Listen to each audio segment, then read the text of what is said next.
Значит, основа безалкогольная для коктейля — это вот у нас чай, который мы кипятили сегодня утром. Мы его немножечко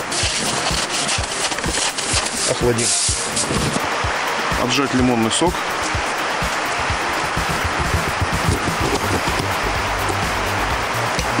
Мы это делаем рукоятью ножа. Пестика у нас нет. Он нам и не нужен.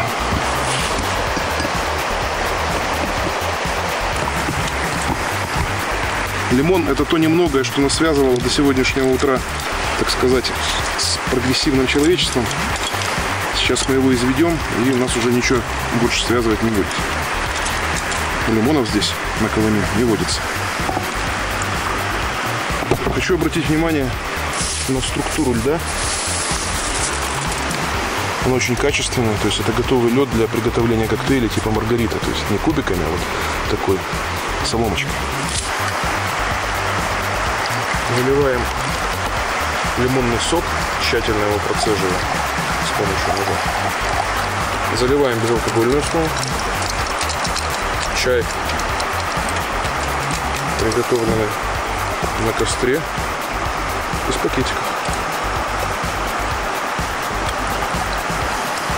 Заливаем алкогольную основу. Чистый спирт питьевой. Производство ООО ФАПК Якутия.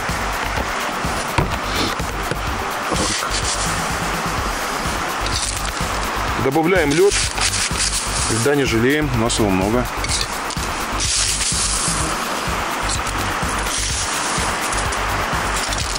Я пользуюсь ножом не из-за того, что я выпендриваюсь, а из-за того, что у нас все ложки едут в другой машине, она отстала.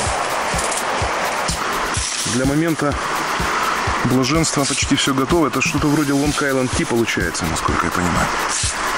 В целом напиток готов, осталось только взять флаг. Это так называемая технология двойного применения. То есть с виду это обыкновенный флажок, который можно даже ребенку подарить.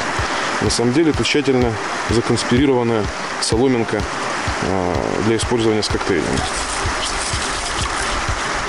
Вот. Ну и как бы все. Можно наслаждаться. Божественно.